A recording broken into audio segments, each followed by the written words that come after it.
waxba kama jiraan. madaxweyne waxa saaka la isla dhaxmariyay markii afraad inaad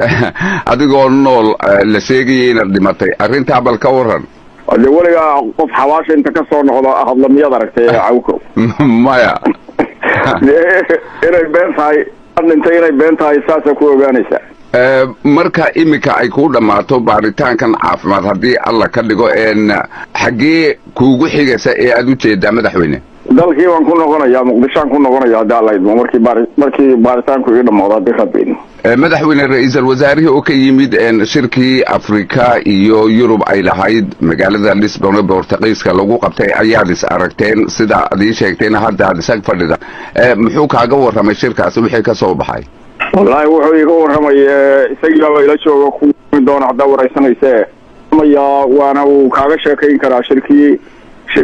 fiican buu ahaa buu yidhi wax uun ku saabsan iskaashi iyo waxwada qabsiga afrika iyo yurub iyo wax ku saabsan bay ahayd madaxweyne waad ii dhiibi doontaa ra-iisul wasaarahe waxaa lagu soo warramayaa waddankii magaaladii kismaayo xitaa inay tageen kooxihii maxaakiimta qaarkood oo ciidan wata kadibna ay banaankeeda joogaan arrintaasi waxba ma idinka soo gaadheen maya wallaahi teer iyo shalay anigu safar baan kusoo jiray sidaa ulama socdo laakiin waa macquul baan qabaa suuragal weeye siday suuragal ku tahay inay soo galaan waxay suuragal ku tahay magaalada haddee dawladda gacanteeda kuma jirto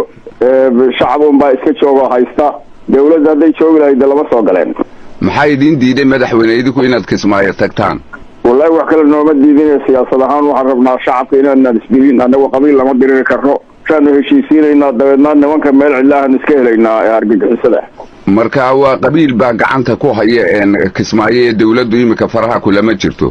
hadeer dawladdu gacanta kuma hayso runta marka loo hadlo qabiilna lama diriri karre waxaanu raadinaynaa qabaa'ilka meesha dega oo dhan intay heshiisiino oo dawladda ku xidhno markaa kadib annaga iyo nimankan argagixisada ahi inaanu banaanka magaalada iska helno